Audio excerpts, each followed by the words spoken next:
ನಾವು ಏನ್ ಮಾಡ್ತೀವೋ ಮಕ್ಕಳು ಅದನ್ನ ಅನುಕರಣೆ ಮಾಡ್ತಾರೆ. ನಾವು ಏನ್ ಮಾಡ್ತೀವಿ, ಬೆಳಗ್ಗೆ ಎದ್ದು 6 ಗಂಟೆಗೆ ಎದ್ದು ವ್ಯಾಯಾಮ ಮಾಡಿದ್ರೆ ಮಕ್ಕಳು 6 ಗಂಟೆಗೆ ಎದ್ದು ವ್ಯಾಯಾಮ ಮಾಡ್ತಾರೆ. ನಾವು 6 ಗಂಟೆಗೆ ಎದ್ದು ನ್ಯೂಸ್ ಪೇಪರ್ ಓದಿದ್ರೆ ಮಕ್ಕಳು 6 ಗಂಟೆಗೆ ಎದ್ದು ಅವ್ರ ಸ್ಟಡಿ ಬುಕ್ಸ್ ಓದ್ತಾರೆ. ನಾವು 6 ಗಂಟೆಗೆ ಎದ್ದು ಮೊಬೈಲ್ ತೆಗೆದು ರೀಲ್ಸ್ ನೋಡಿದ್ರೆ ಮಕ್ಕಳು 7 ಗಂಟೆಗೆ ಎದ್ದು ಅವರು ರೀಲ್ಸ್ ನೋಡ್ತಾರೆ, ಇಲ್ಲ ಟಿವಿ ನೋಡಕ್ಕೆ ಆಸಕ್ತಿ ಪಡ್ತಾರೆ. ಸೊ ಹಂಗಾಗಿ ಬದಲಾವಣೆ ನಮ್ಮಿಂದ ಆಗಬೇಕು, ಪೋಷಕರಿಂದ ಆಗಬೇಕು, ಮನೆಯ ಹಿರಿಯರಿಂದ ಆಗಬೇಕು. ನೀವು ಬದಲಾವಣೆ ಆಗಿದ್ದು ಅವರು ಕೂಡ ಅದನ್ನ ಫಾಲೋ ಮಾಡಲ್ಲ, ಅವಾಗ ಅವರು ಸ್ಟ್ರಿಕ್ಟ್ ಆಗೇ ಇರ್ತಾರೆ, ಅದೇ ರೀತಿ ಕಲಿತಾರೆ.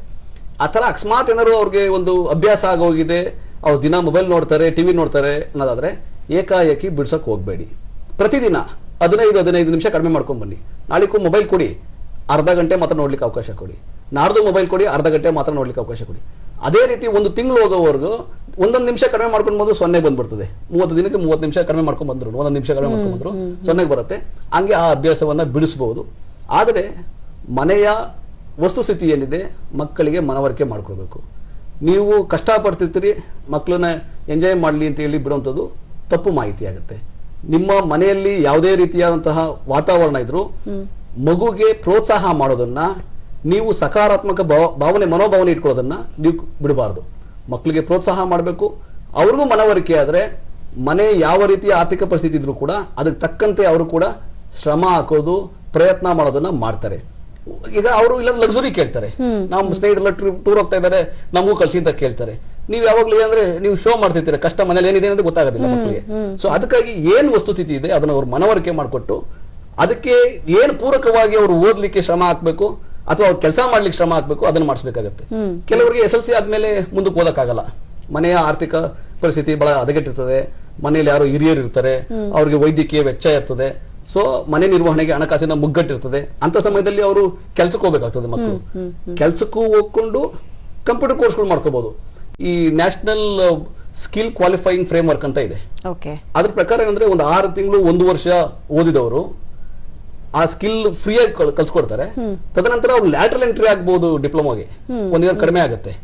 ಸೊ ಆ ತರ ಎಜುಕೇಶನ್ ಮಾಡೋಕ್ಕೂ ಅವಕಾಶ ಇದೆ.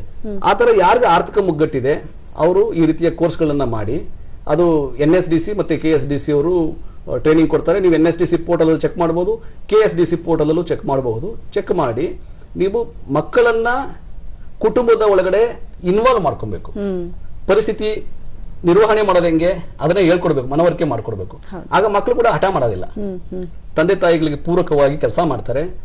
ತಾವು ಚೆನ್ನಾಗಿ ಓದಿ ತಂದೆ ತಾಯಿಗಳು ಚೆನ್ನಾಗಿ ನೋಡ್ಕೋಬೇಕು ಅಂತ ಹೇಳಿ ಅವರು ಶ್ರಮ ಹಾಕದ್ ಕಲಿತಾರೆ.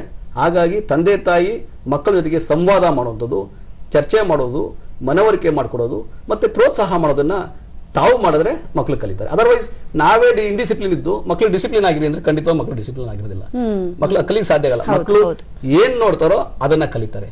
ಸೊ ನಾವು ಯಾವ ವಾತಾವರಣ ಸೃಷ್ಟಿ ಮಾಡಬೇಕು, ನಾವು ಶಿಸ್ತಿನ ವಾತಾವರಣ ಸೃಷ್ಟಿ ಮಾಡಬೇಕು. ನಾವು ಆಮೇಲೆ ಪರಿಶ್ರಮದ ವಾತಾವರಣ ಸೃಷ್ಟಿ ಮಾಡಬೇಕು. ಆ ಪರಿಶ್ರಮದಿಂದ ನಾವು ಜೀವನದಲ್ಲಿ ಏರಿಯೇ ಕಾಣಬಹುದು ಅಂತ ಅವ್ರಿಗೆ ಮನವರಿಕೆ ಮಾಡ್ಕೊಡ್ಬೇಕು. ಅಂತ ವಾತಾವರಣ ಸೃಷ್ಟಿ ಮಾಡೋದು ಪೋಷಕರ ಪಾತ್ರ ಜಾಸ್ತಿ ದೊಡ್ಡದಿರ್ತದೆ. ಅದರ್ವೈಸ್ ಮಕ್ಕಳ ಮೇಲೆ ನಾವು ಬ್ಲೇಮ್ ಮಾಡ್ತಿರ್ತೀವಿ, ಕೂಗಾಡ್ತಿರ್ತೀವಿ, ಮೊಬೈಲ್ ನೋಡ್ತಾ ಇದೆಯಾ ಅಂತ ಕೂಗಾಡ್ತಿರ್ತೀವಿ. ನಾವು ಇಲ್ಕೊಂಡು ರೀಲ್ ನೋಡ್ತಾ ಇರ್ತೀವಿ, ಮಕ್ಕಳ ಮೇಲೆ ಕೂಗಾಡೋದು ಅದು ಅಷ್ಟು ಸಮಂಜಸ ಅಲ್ಲ. ಅದಕ್ಕಾಗಿ ನಾವು ಬದಲಾಗಿ ಮಕ್ಕಳಿಗೆ ಮಾದರಿ ಆದ್ರೆ ಮಕ್ಕಳು ಕೂಡ ಬದಲಾಗ್ತಾರೆ, ಅವರು ನಿಮ್ಮನ್ನು ಫಾಲೋ ಮಾಡ್ತಾರೆ.